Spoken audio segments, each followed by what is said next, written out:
I sit on the burgundy velvet armchair in my parents' living room, feeling strangely like a visitor despite having grown up in this house.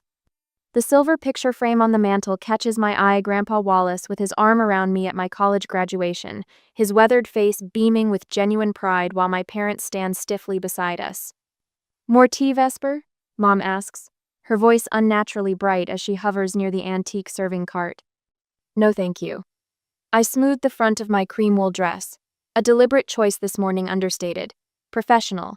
A quiet declaration that I'm no longer the little girl they could direct.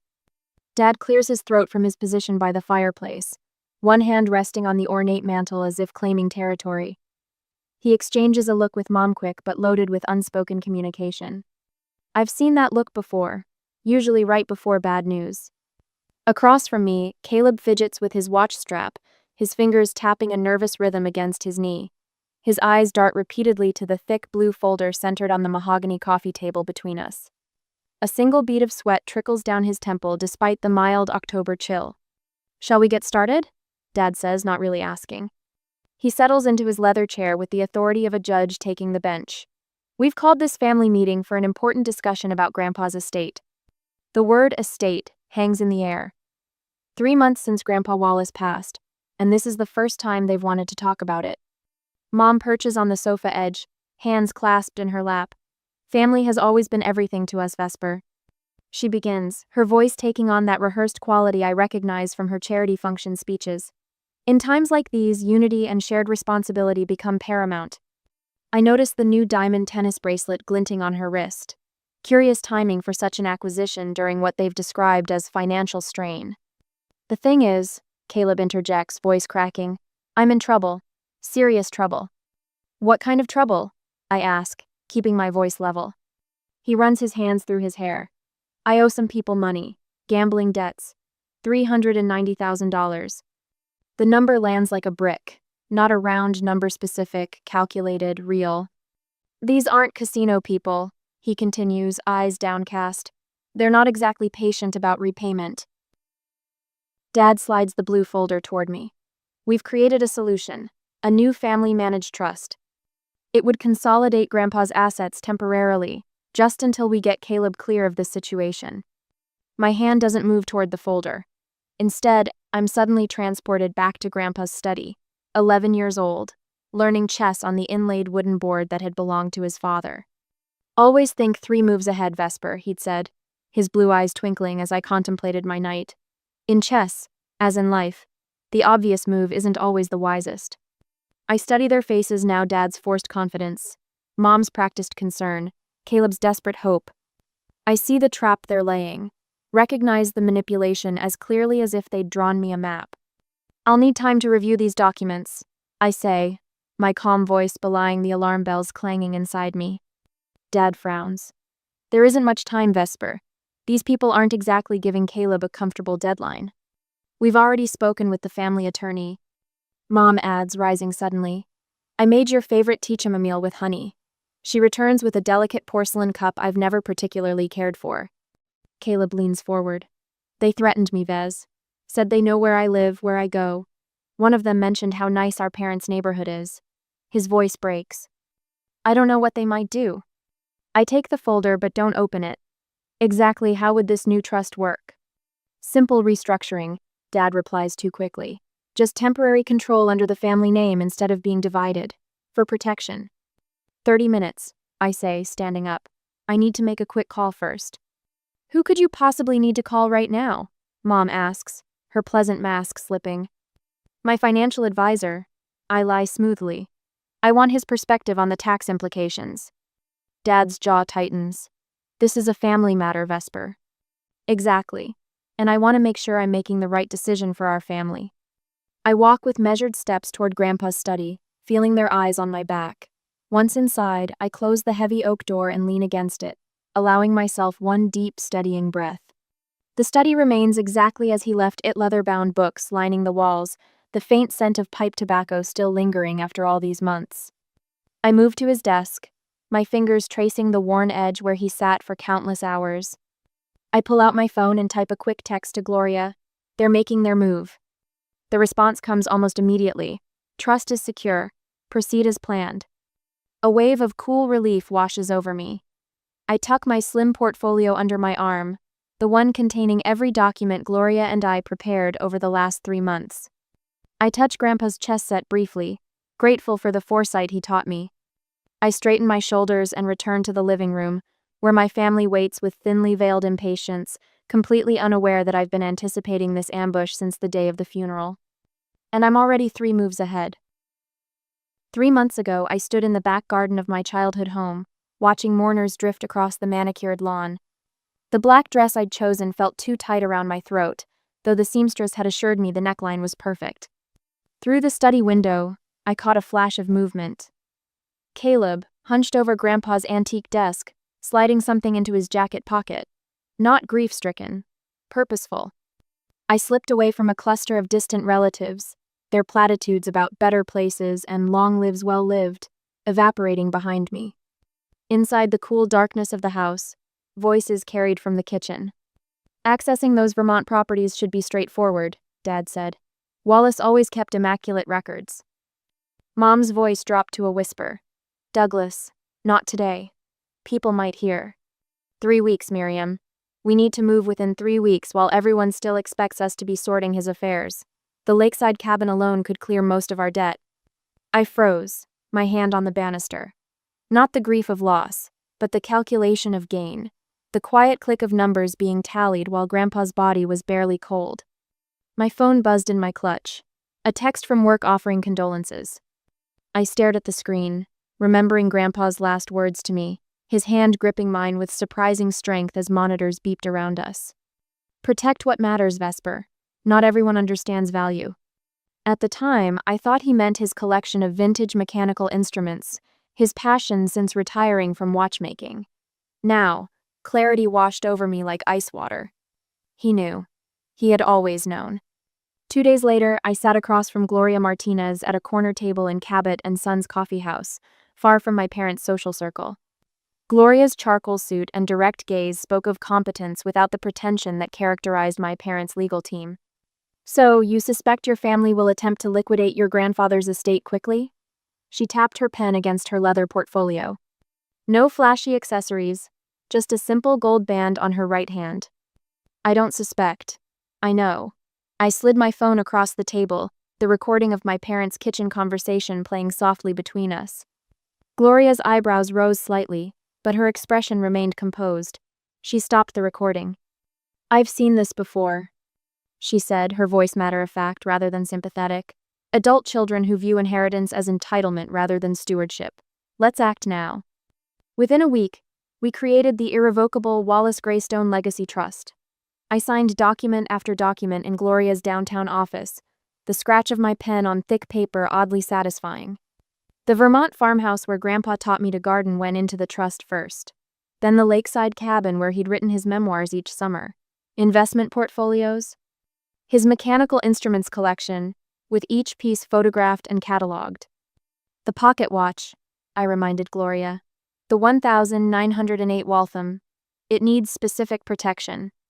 The watch had been Grandpa's most treasured possession, passed down through 4 generations. Its gold case bore tiny scratches from decades of winding, the inside inscription reading simply, "Time reveals truth." But when I visited the safe deposit box where Grandpa kept his most valuable pieces, the watch wasn't there. The velvet-lined box lay empty, its contours holding nothing but absence. I found his repair journal that evening, tucked in a drawer of his desk that Caleb had overlooked. Grandpa had documented every watch he'd ever serviced, including his own, serial numbers, distinguishing marks, precise measurements. Boston has 27 pawn shops. I visited 23 before finding it. The shop in Dorchester smelled of dust and desperation. The man behind the reinforced glass barely looked up when I entered. I'm looking for a pocket watch, I said. A Waltham circa 1908. His eyes narrowed. Got lots of watches. I slid Grandpa's journal entry across the counter. This one. A flicker of recognition. He disappeared into the back room, returning with a small box. The moment he opened it, relief flooded through me. The familiar gold case. The tiny dent near the winding stem where Grandpa had accidentally dropped it when I was 10. How much? I asked, keeping my voice steady. 1750. His gaze was calculating. Guy who brought it in said it was a family piece. Tall fella, nervous hands. Designer clothes but empty wallet, if you know what I mean. Caleb. The description fit perfectly. I counted out the cash. Every dollar a physical manifestation of my brother's betrayal.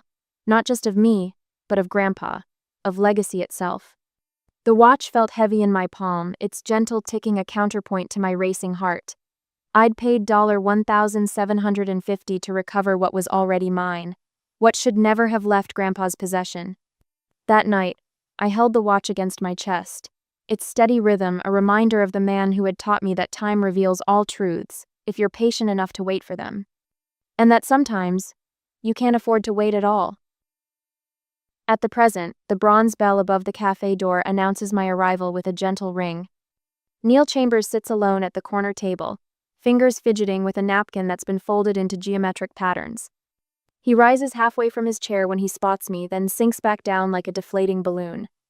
"Vesper," he says, his voice barely carrying over the soft jazz playing through the speakers. "You look so much like Eleanor now." I slide into the chair across from him. "Thank you for meeting me, Mr. Chambers." "Neil, please." I stopped being Mr. Chambers the day I retired.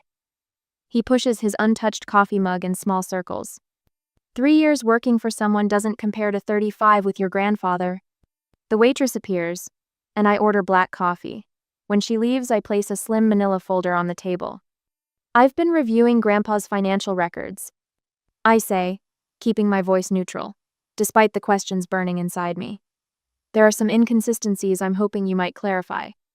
Neil's hands stop their restless movement. "I figured this conversation would come eventually." "Did you?" Wallace and I spoke often. His eyes find a point somewhere over my shoulder. He worried about what would happen to his collection after he was gone. My coffee arrives. I wrap my hands around the warm mug, but don't drink. The mechanical collection meant everything to him. I know. The words hang between us, heavy with unspoken meaning. 3 pieces disappeared from the collection about 3 years ago. The Breguet carriage clock, the Swiss musical box, and the German astronomical clock.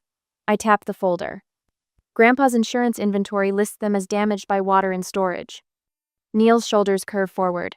A moment passes, then another. "There was no water damage, was there?" I press. "No." The word falls from his lips like a stone.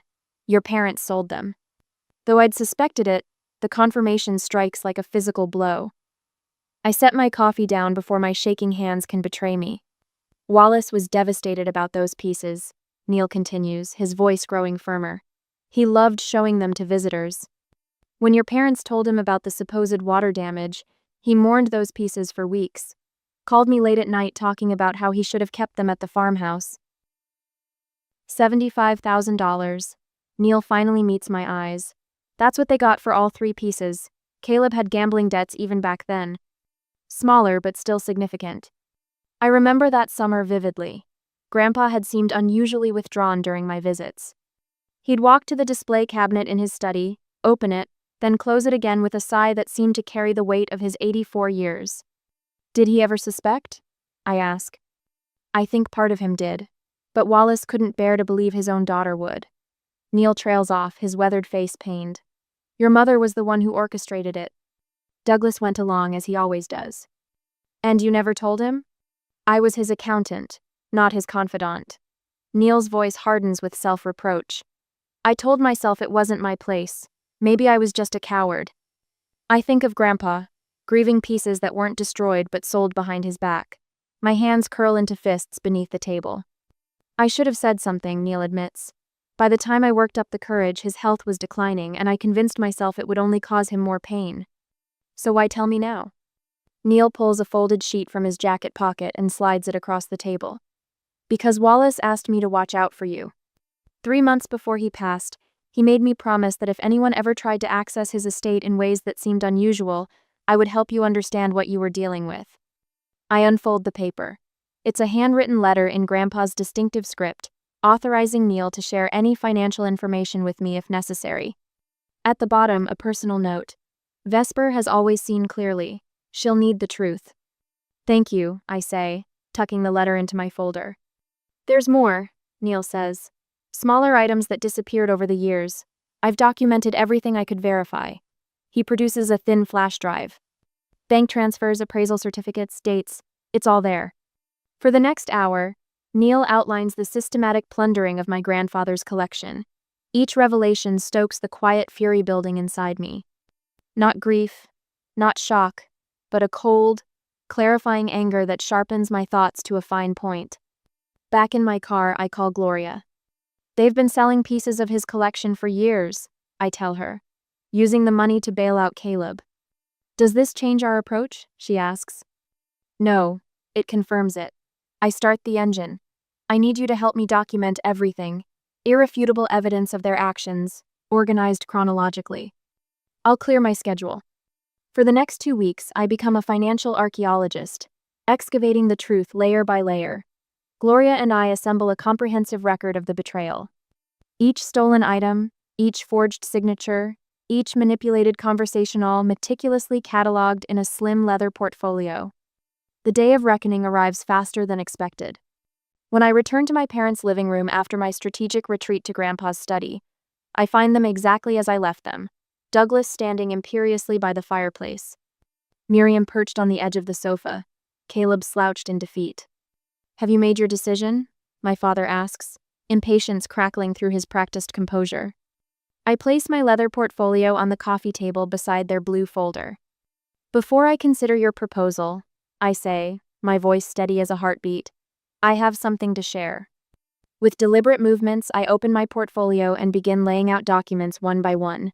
Trust certificates, asset transfers, legal declarations, all executed weeks ago. What is this? Miriam asks, leaning forward to examine the papers. The Wallace Greystone Legacy Trust, I reply. Established the week after the funeral, irrevocable and secure. Caleb frowns. I don't understand. It means, I say, placing the final document on the table, that the assets are already protected. From you. The color drains from my father's face as comprehension dawns. For the first time in my life, I've moved 3 steps ahead of him, just as Grandpa taught me. The words hang in the air for 3 heartbeats before Dad explodes. This is outrageous! He hurls the documents across the coffee table. You had no right. We'll contest this immediately. You've stolen what rightfully belongs to this family. His face reddens to a dangerous shade as he stands, looming over the table.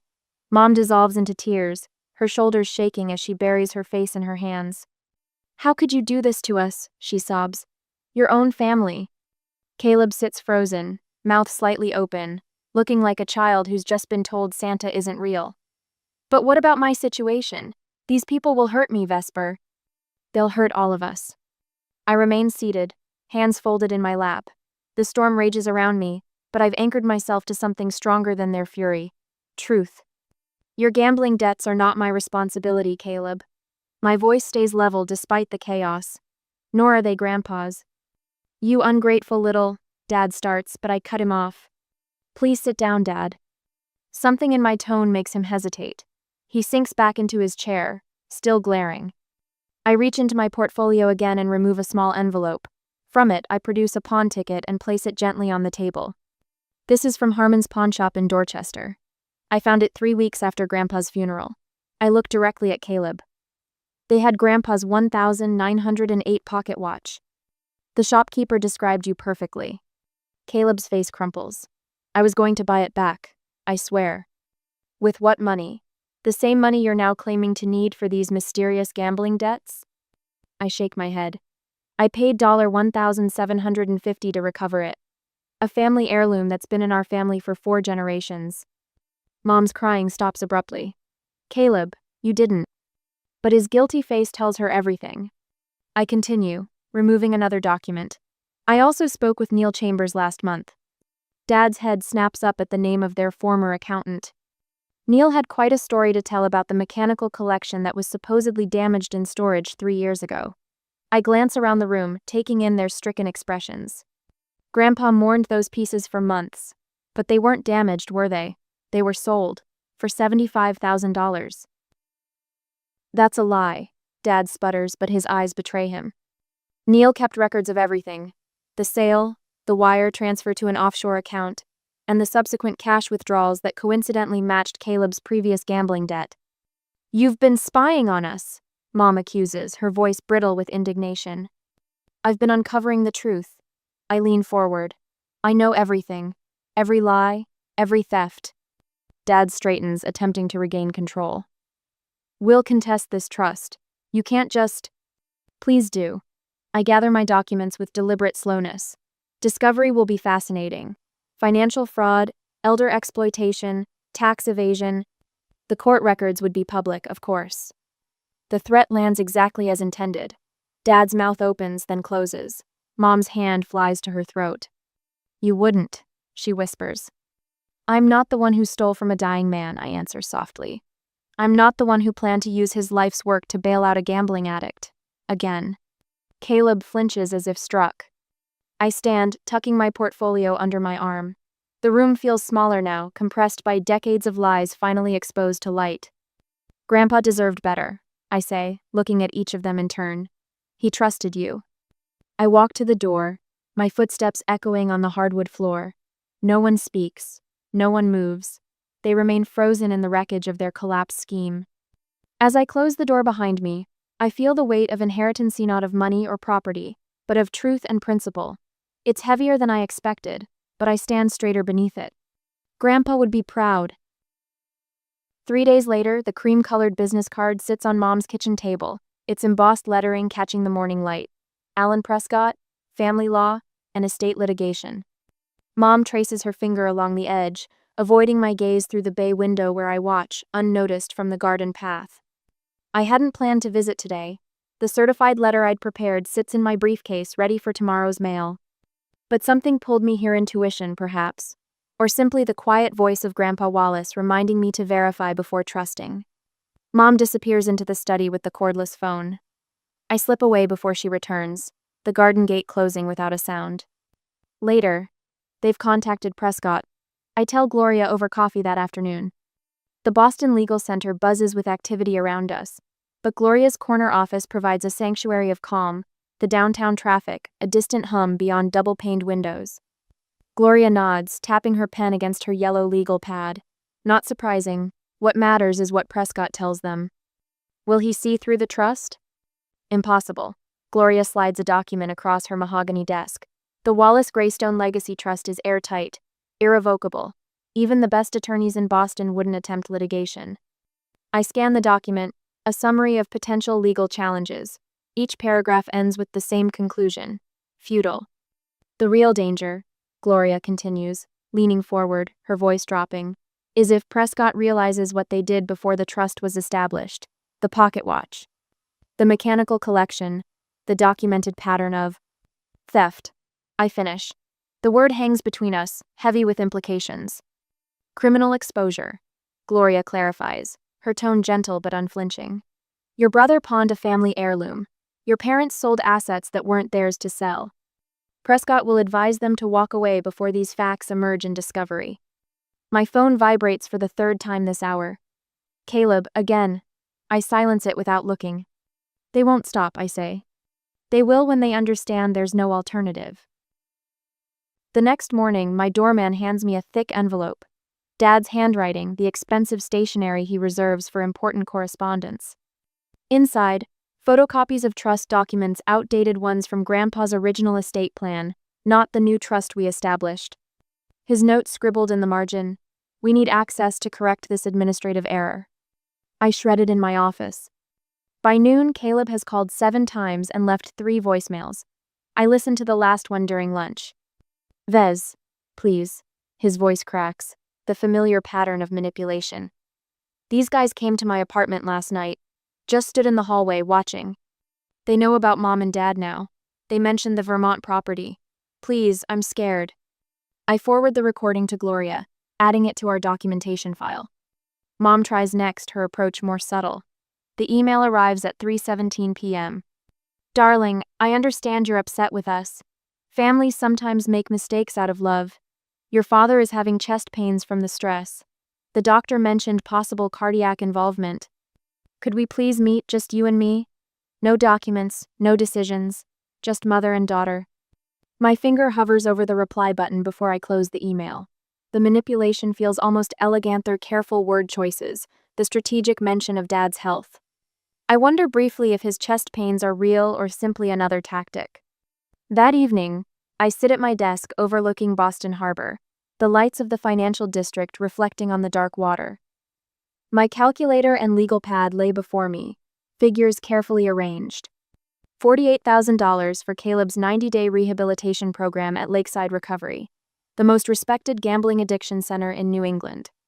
$4,500 for 3 intensive financial counseling sessions for Mom and Dad with Martin Weber, the retirement specialist who helped Grandpa Wallace structure his original estate. My own money, not the trust's, a clean separation between consequence and compassion. I draft the letter myself, though Gloria will review it tomorrow before it's sent certified mail.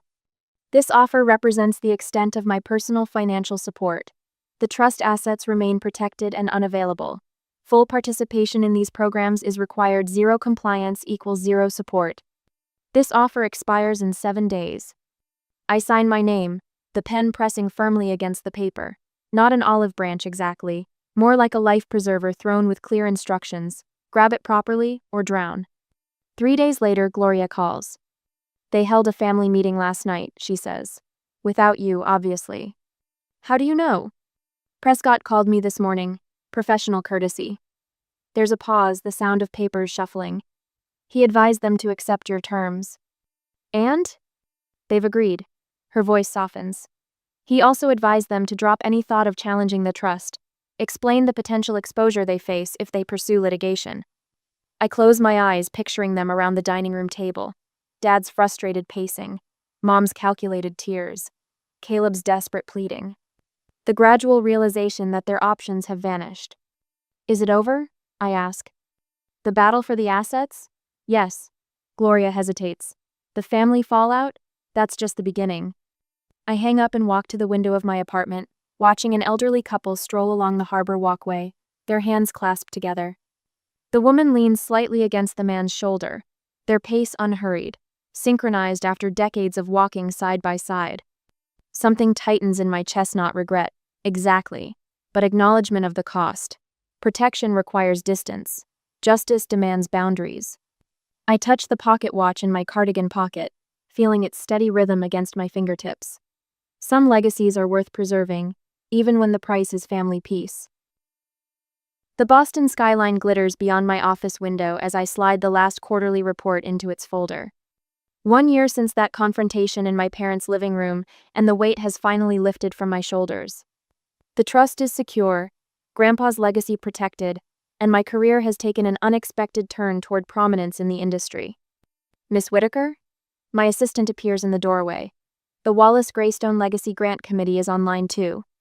I smile, thanking her as I reach for the phone. The grant program funding young watchmakers and restoration specialists has become my favorite professional achievement. Not the cover of Investment Quarterly last month featuring my ethical portfolio strategies, but this small effort to honor what truly mattered to Grandpa. The committee call is brief but satisfying. 6 new apprentices will receive funding this year, including a promising young woman from Vermont who reminds me of myself at 20. My phone buzzes with a text from Gloria as I pack my briefcase. Caleb completed his final counseling session today. Counselor reports genuine progress, still sober. I pause, allowing a small swell of cautious hope. The rehabilitation program wasn't easy for him, months of confronting demons he'd spent years feeding. The night manager position at the hotel isn't glamorous, but it's honest work with structure and accountability. More than I expected, if I'm being truthful. The train ride from Boston to Vermont passes in contemplative silence. Spring has arrived early this year, painting the countryside in tender greens and yellows. I press my forehead against the cool window glass, watching familiar landmarks slide past. Mom and Dad have settled into their condo near Hartford, downsized from the sprawling house where pretense mattered more than truth. The financial counseling sessions were humbling for them, particularly for Dad, whose pride took the hardest hit. We speak monthly now, brief conversations, carefully navigating the broken trust between us. Not forgiveness, not yet, but perhaps something like understanding. Next week, Saturday, the caretaker's truck isn't in the drive when I arrive at the farmhouse. Just as well I need this first visit alone. The freshly painted white clapboards gleam in the afternoon sun, the porch swing restored to its proper place. I run my fingers along the wooden railing Grandpa built when I was 10, remembering how he taught me to sand with the grain. Inside, everything feels both familiar and renewed. The mechanical collection shines behind museum-quality glass, each piece meticulously labeled with its history and significance. No more hidden in storage or secretly sold off. The estate manager has arranged weekend tours for local schoolchildren and collectors, just as Grandpa would have wanted. I make my way to his study, now a small reading room with his books lining the walls. From my pocket, I withdraw the 1908 pocket watch, its gold case catching the sunlight streaming through the windows. The mechanism ticks steadily perfect time, just as he insisted. I remember finding it in that pawn shop, the sick feeling when I realized Caleb had stolen it before Grandpa was even buried. Settling into the porch swing as evening approaches, I hold the watch in my palm. Beyond the rolling fields, the sun sinks toward the mountains, painting the sky in amber and rose. A family of deer emerges from the tree line, moving unhurriedly across the meadow where Grandpa and I once planted heirloom tomatoes. The value was never in the things, I whisper, remembering his words. It was in the knowing what matters. What matters is integrity, standing firm when it would be easier to bend, the courage to protect what's right, even when you stand alone. The legacy wasn't the properties or the investments or even this beautiful timepiece. It was the moral compass he calibrated in me, steady as the watch's mechanism. On Monday, I'll interview another potential advisor for the mentorship program I'm building. Young professionals who understand that ethics and finance aren't separate realms but a single ecosystem of trust. As darkness settles over the valley, I close the watch with a soft click. My new family isn't bound by blood but by shared values, Gloria. My colleagues at Meridian who've become friends, the craftspeople maintaining these properties, the students receiving scholarships in his name. Thank you, Grandpa, I murmur, smiling as the first stars appear above the Vermont hills. The pocket watch rests against my heart, keeping perfect time. I stand frozen in my childhood living room as Dad hurls the Princeton enrollment packets at my feet. The glossy brochures scatter across the hardwood floor like fallen leaves, the prestigious crest mocking me from below. No daughter of mine turns down Princeton for some internet pipe dream. His voice booms through the room, bouncing off the walls of our colonial-style home in suburban Washington. The vein in his temple pulses beneath silver-streaked hair, a warning sign I've learned to recognize since childhood. I grip my laptop case tighter, the smooth leather case containing 18 months of work, the business plan I've poured my soul into while the household slept. BarrelBite isn't a pipe dream, Dad. It's inventory management software for independent wineries who can't afford the big commercial systems. Wineries? He spits the word like it tastes foul. With a Princeton education, you could work for Oracle or Microsoft, real companies. I don't want to work for someone else's vision. The words come out steadier than I feel. BarrelBite already has beta testers willing to pay. 3 local wineries. Stop. Dad's face flushes crimson as he cuts me off. Professor Martin Whitford, department chair, respected academic, now looking at his youngest daughter like she suggested joining the circus. This ends now, Alara. No degree, no roof. Pack your things and leave tonight. My hand trembles against the laptop case, but I lift my chin. You can't be serious. Try me. His eyes, the same blue, gray as mine, hardened to steel. 2 weeks ago, this living room hosted a different scene. Mom had prepared a special dinner to celebrate Serena's acceptance to Johns Hopkins for her medical residency. My older sister beamed under the spotlight of parental approval while I picked at my chicken marsala, invisible as usual. Did you hear about Alara's new program? Serena had mentioned, attempting to include me.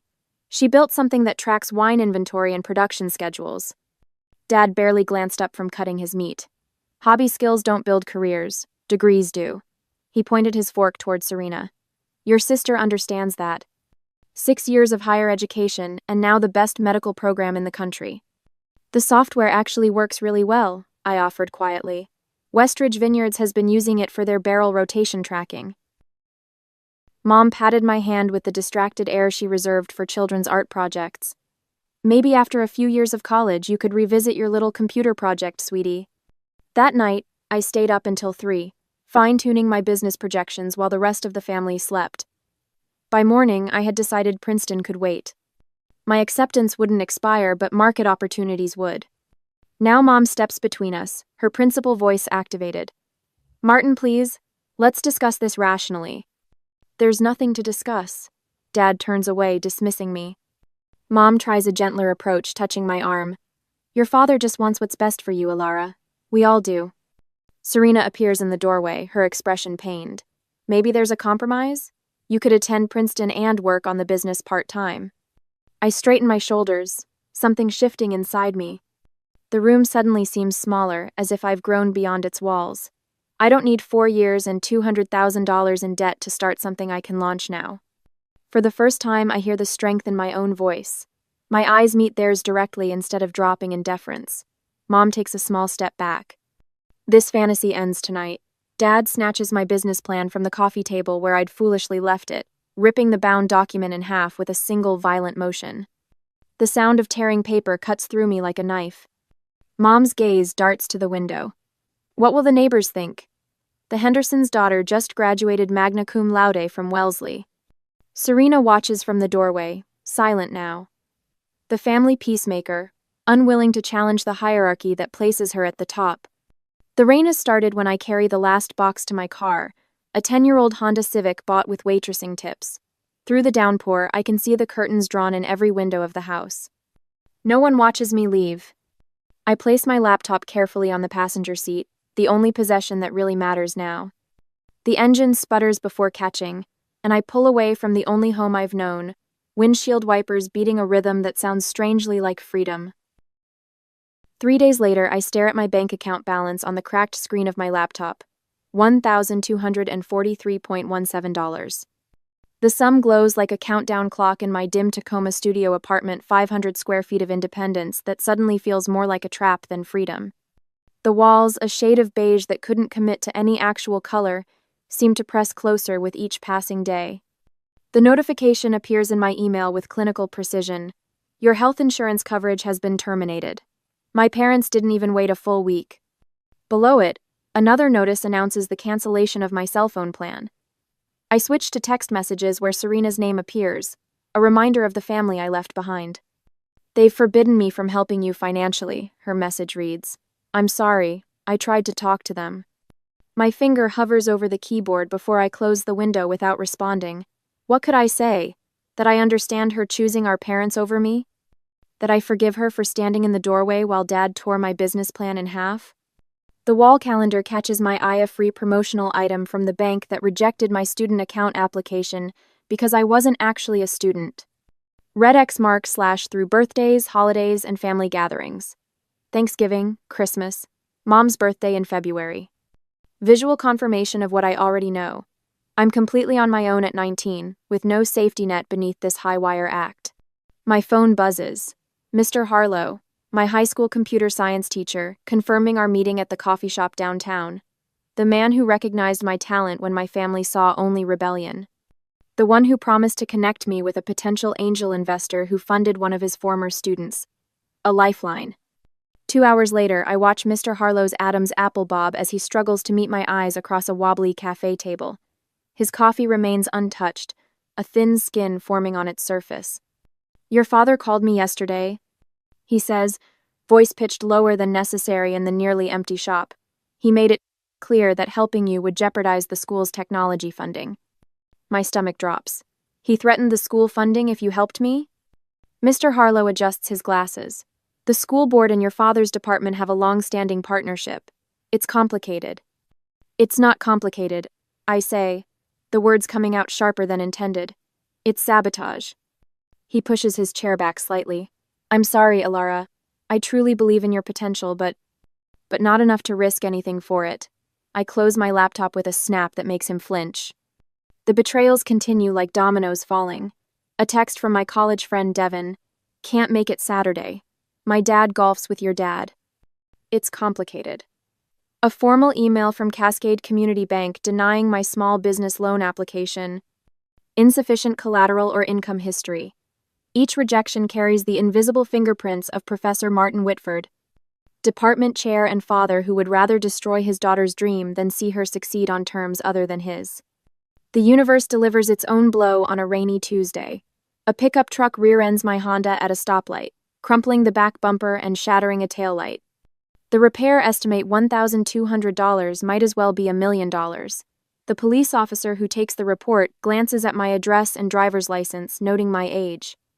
"You should call your parents, young lady," he suggests, with the confidence of someone who believes all families function as they should. "Get them to help you sort this out." I smile tightly. "I'll handle it myself, thanks." My bank balance dwindles with terrifying speed. Rent due in 10 days, $875. Current balance after groceries and the minimum car insurance payment, $43.62.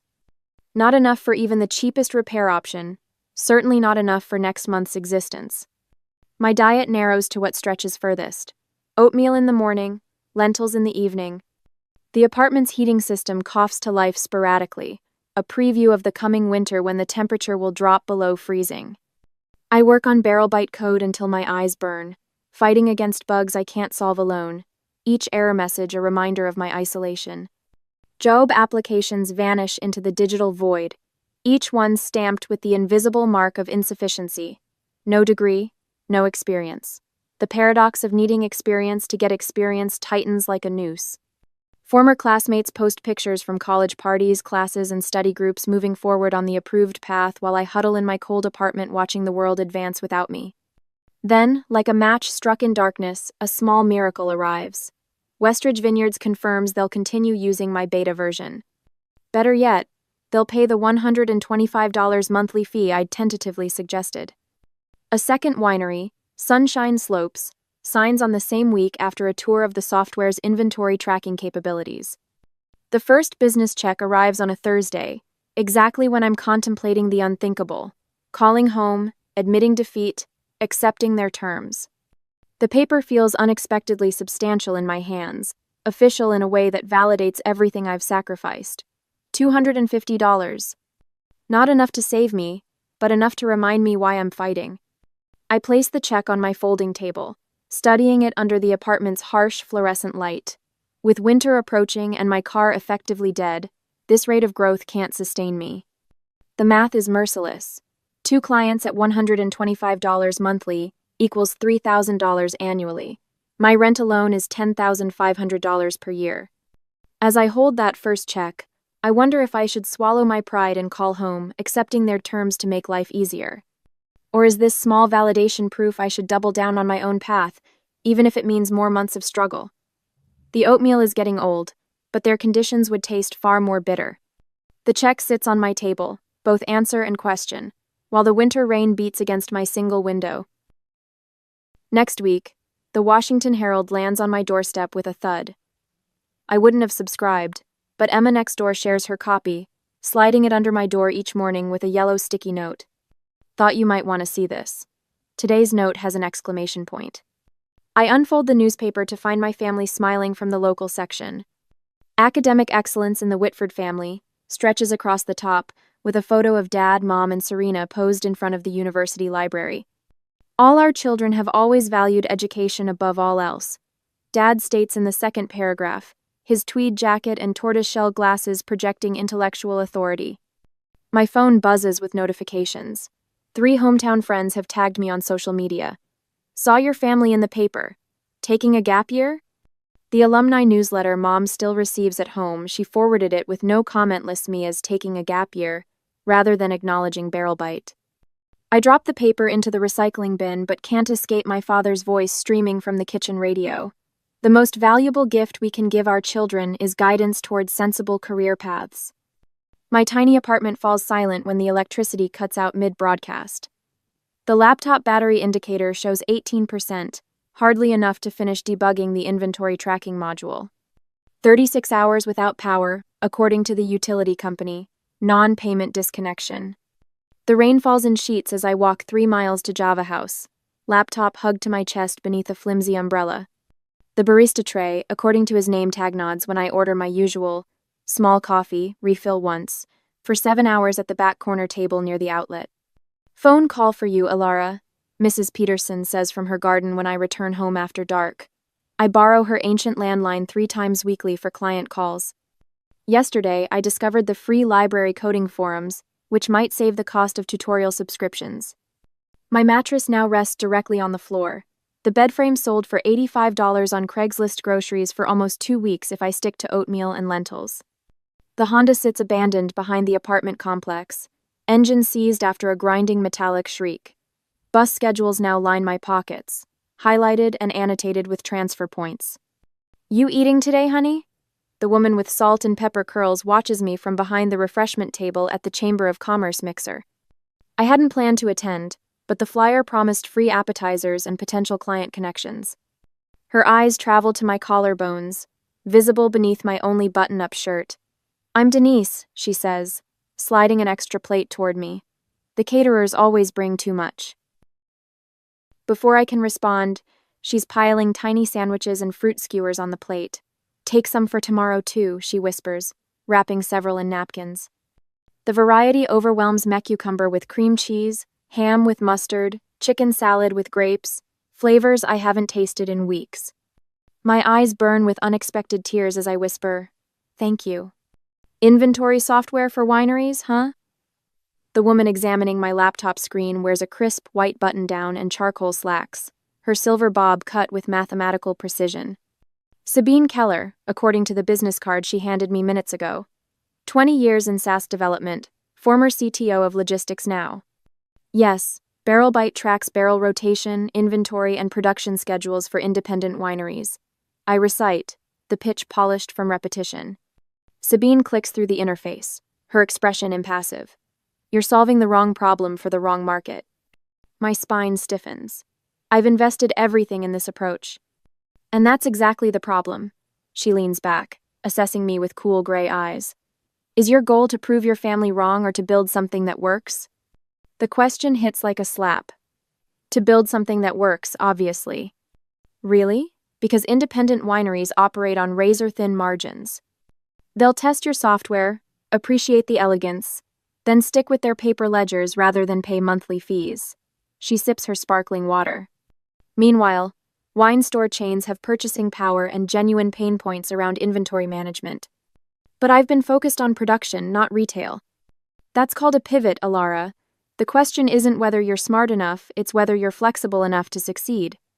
My shoulders, rigid with defense, gradually relax as the logic crystallizes. The path ahead suddenly appears clearer, like fog lifting from mountain roads. Adrian, this is the young woman I mentioned. Sabine introduces me to a man with salt and pepper beard and round glasses at the next chamber event. Alara Adrian Fowler runs digital strategy for the Arts Coalition. Adrian shakes my hand firmly. Sabine speaks highly of your coding skills. I have a spare desk in my office you're welcome to use. Better than coffee shops for client calls. Emma from next door leaves containers of homemade stew and roasted vegetables outside my door twice weekly. My garden's producing too much. Her notes always claim, though winter veggies are months from harvest. At the developer meetup a week later, 3 programmers volunteered code reviews. We all started somewhere, says Marcus, a back-end developer with 20 years experience. Besides, your data architecture is impressive for someone self-taught. The chamber president connects me with a legal clinic offering free incorporation paperwork. Everyone needs a chance to get started, she says, handing me the contact information. For 7 intense weeks, I sleep only 4 hours nightly, rebuilding the codebase. SellerSync Solutions emerges from BarrelBite's Ashesa comprehensive inventory system for retail chains rather than individual producers. The borrowed charcoal suit jacket hangs slightly loose on my frame as I stand before the glass headquarters of Harvest & Oak, the region's fastest-growing wine retailer. My heart pounds against my ribs, thumb drive clutched in my palm containing everything I've rebuilt. The next 30 minutes would either validate everything or send me back to Princeton with my tail between my legs. The boardroom at Harvest & Oak headquarters smells of lemon polish and money. 7 executives in varying shades of charcoal suits observe me from around a mahogany table that probably cost more than my former car. I stand before them, shoulders squared. In the single business suit I own a navy blazer and pencil skirt borrowed from Emma last night. Their gazes fix on my laptop as I connect it to their projector system. SellerSync offers inventory management built specifically for multi-location wine retailers. I begin, voice steady despite the flutter in my stomach. Our system integrates with your existing POS while adding specialized features the big commercial platforms lack. I click through to the working sandbox demonstration. The room shifts subtly as colorful dashboards appear, tracking fictional inventory across 6 locations. No PowerPoint promises actual working software. This tracks not just quantity but vintage, varietal, supplier relationships, and regional sales patterns. My fingers move confidently across the keyboard, toggling between views. Notice the security architecture role-based access controls with multi-factor authentication. The CTO interrupts. What about implementation timeline? These transitions usually take 60 days from contract signature to full deployment. I slide a tablet with detailed milestone charts toward him. Week 1 is data migration and security integration. Weeks 2 through 4 involve staff training at 3 stores simultaneously. Final rollout completes by day 58, with a 2-day buffer. The CFO studies me with narrowed eyes. Return on investment? I hand him a separate folder. Complete ROI analysis showing 18-month payback period. The calculations account for reduced inventory carrying costs, minimized stockouts, and labor savings from automated purchasing.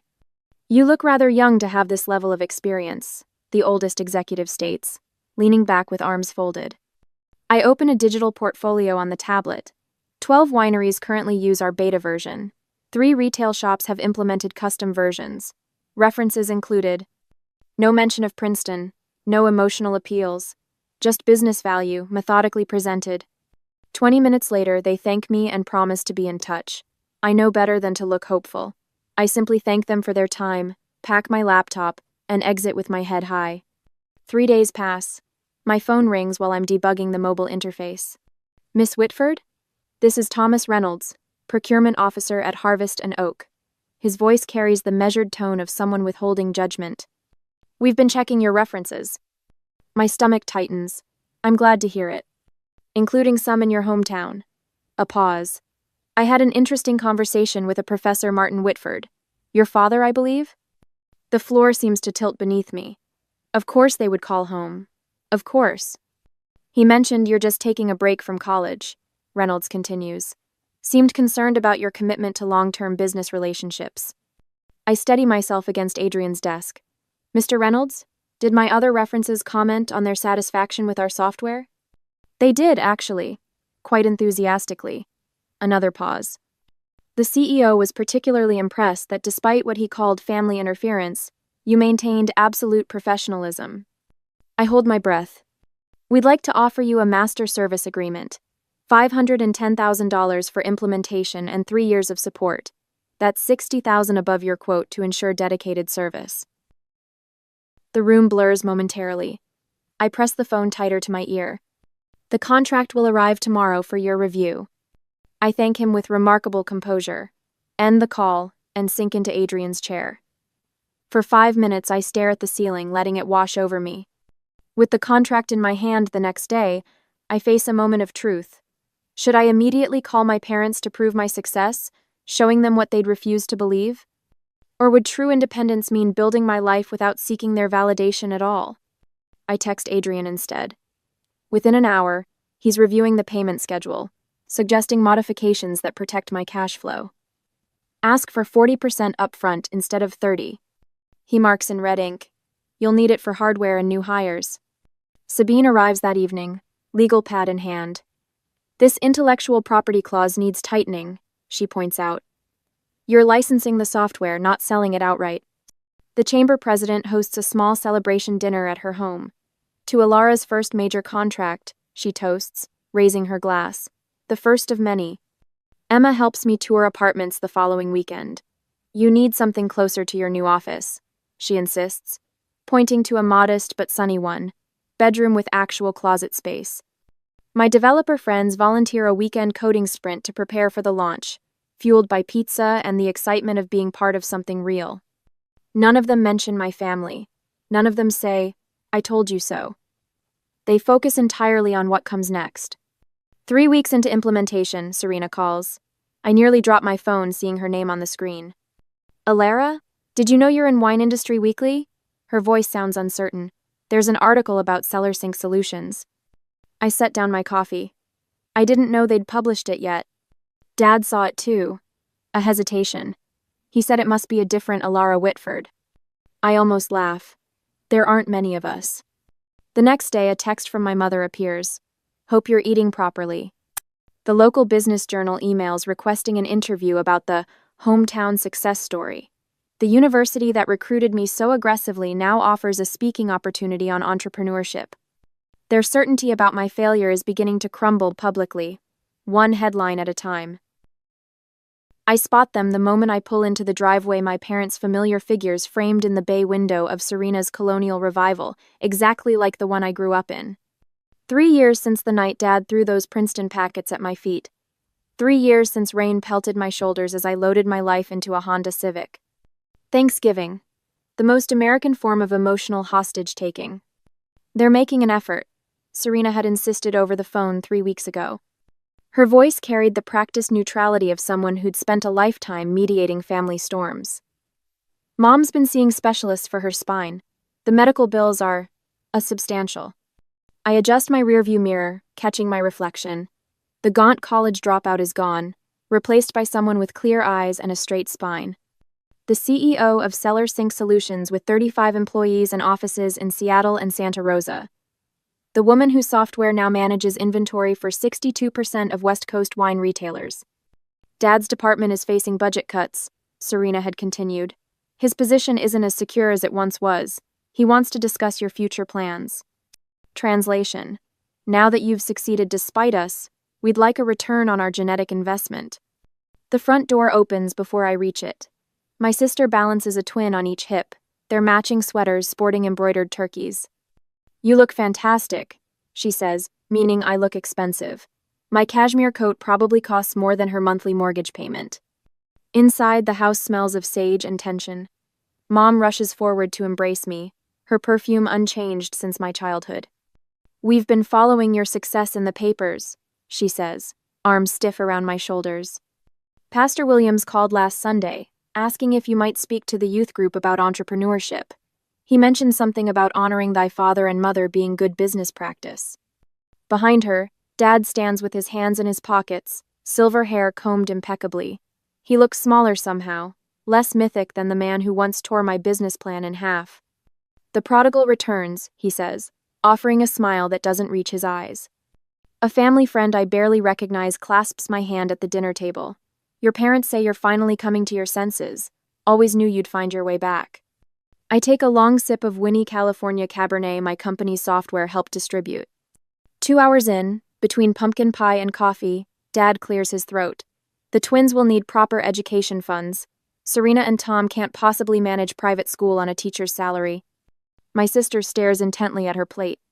Family responsibility, Dad continues. Now that you've had this lucky break in the tech world. Lucky break.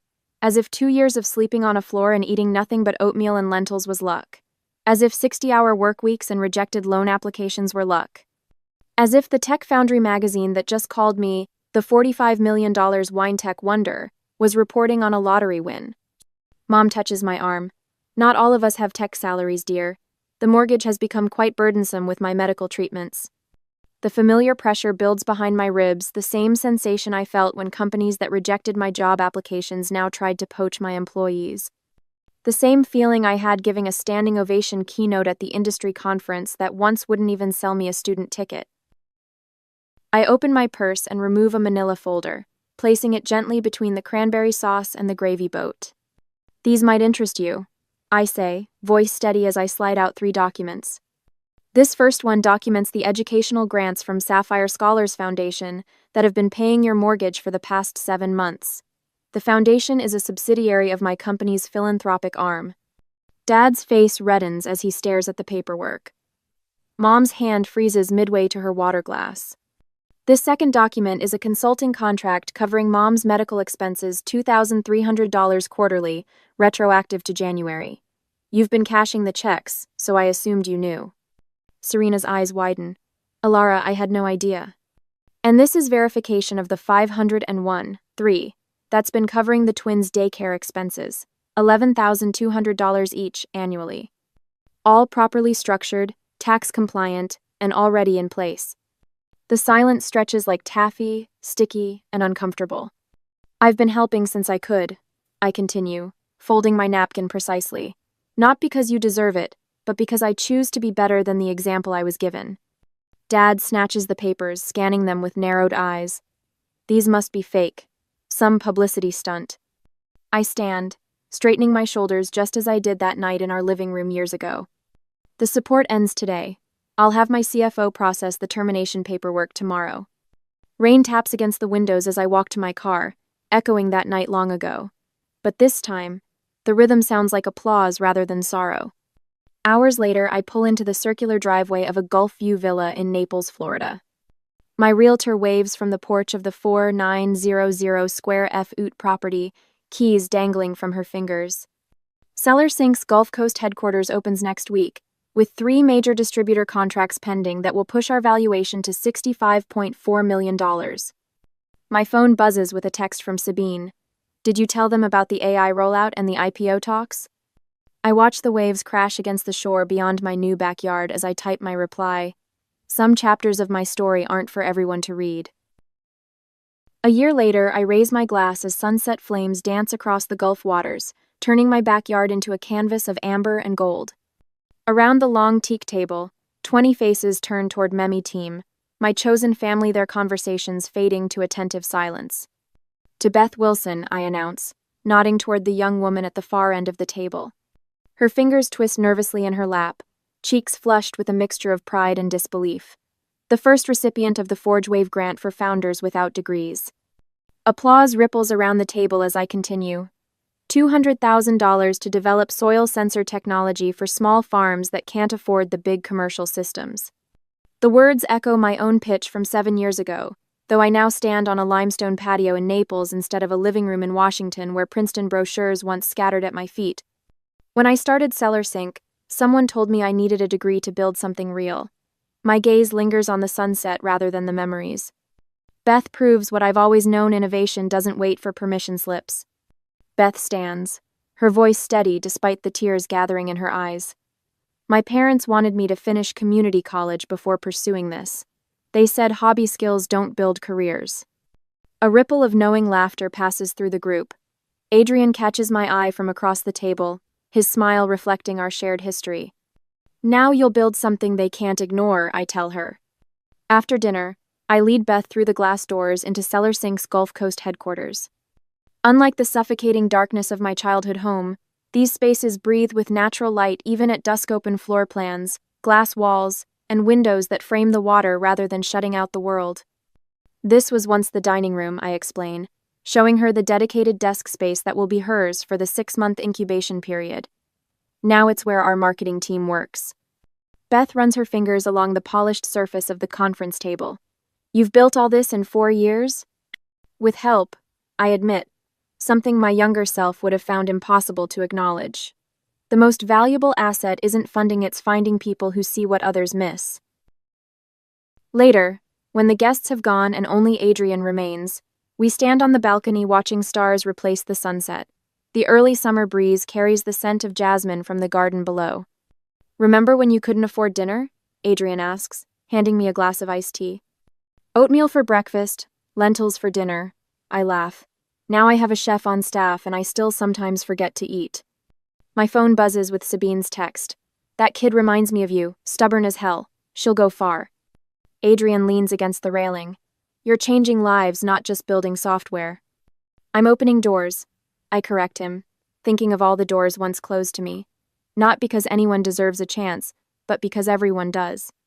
Below us, the pool lights illuminate the company logo etched in Tolino longer barrel bite but Seller Sync Solutions, valued at $98 million in last month's acquisition offer. The decision to sell or grow independently sits in a folder on my desk, entirely mine to make. Freedom, I've learned, isn't measured in dollars but in choices that belong solely to you. Success isn't proving critics wrong, it's building something so right they become irrelevant to your story. I turn from the view to find Adrian watching me, patient as always. What are you thinking about? He asks. The difference between houses and homes, I answer, taking his hand. And how some families you choose.